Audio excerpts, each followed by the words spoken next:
And now it is time for Talkin' Liberty, the segment of Liberty Nation Radio, where we discuss threats and promising developments regarding your individual liberty with constitutional lawyer and LibertyNation.com legal affairs editor Scott Cosenza. Hello, Scott. Hello, Tim. All right, let's talk emergency declaration since it's most most everyone in D.C. is all a Twitter about it, as we say.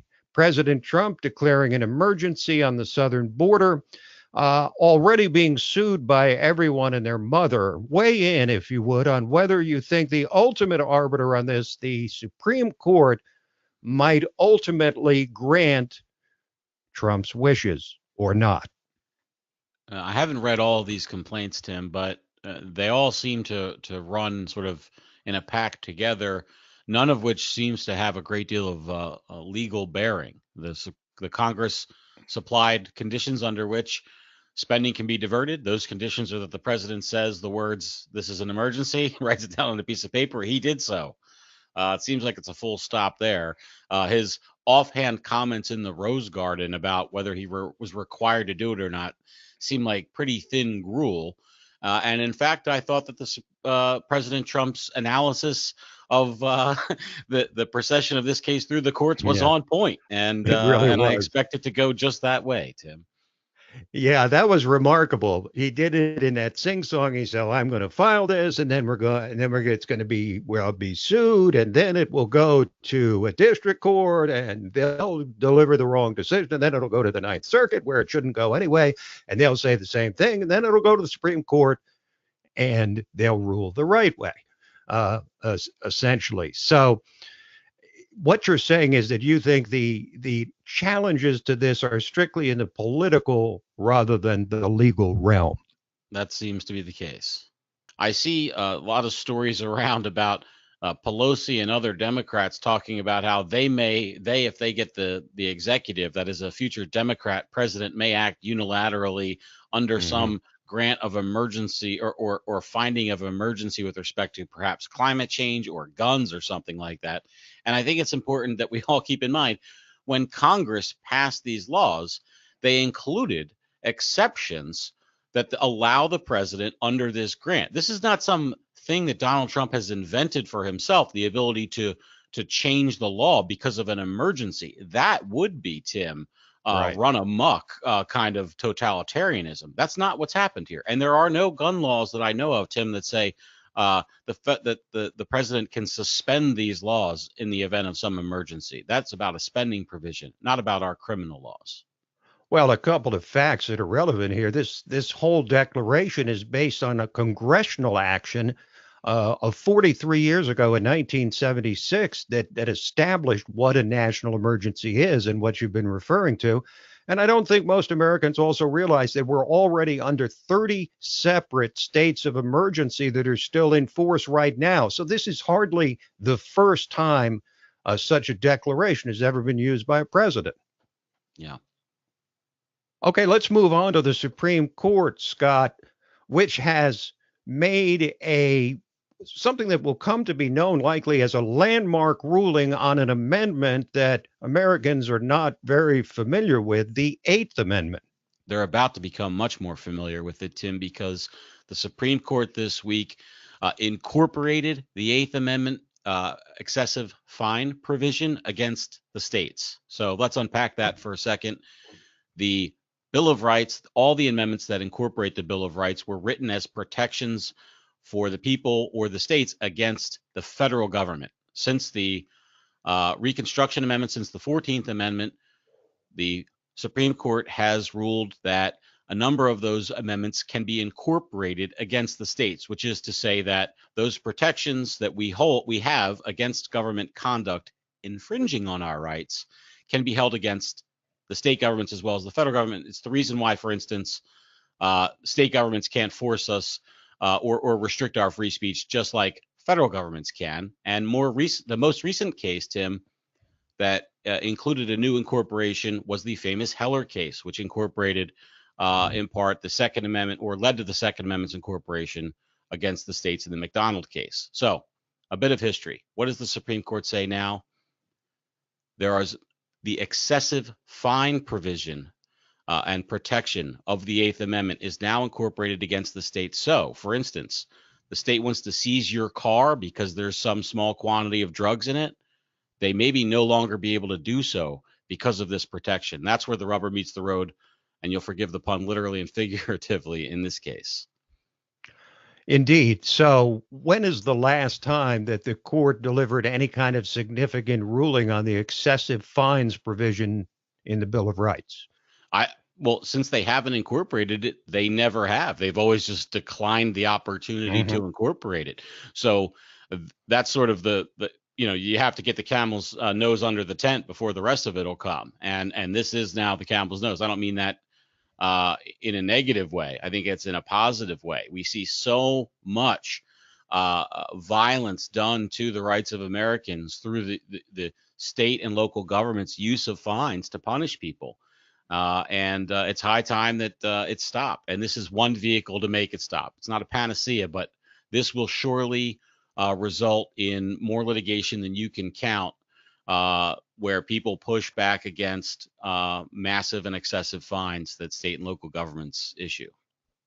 The case is Timms versus Indiana, and you will be hearing much about it in the days, weeks, and months ahead. Now, Scott, this next story sounds like it's sort of something of a joke, but in fact, it has some serious ramifications of black people getting new legal protections for their hairstyles in New York City. So the New York City Commission on Human Rights released, I think they call it rules this week, but they have the function of law, just like any law in the state of New York, whereby black people are not allowed to be discriminated against in employment situations on the basis of their natural hair, treated or untreated hairstyles, dreadlocks, cornrows, twist braids, bantu knots, fades, or afros, or, Tim, the right to keep their hair in an uncut or untrimmed state. Now, if you read much of the media surrounding this story, what it will sound like is that people have the right to have these kinds of traditional African, or in some cases, traditional African hairstyles. But that's not what the law says. And that's what makes it so breathtaking, Tim. What it says is that that's only true for black people.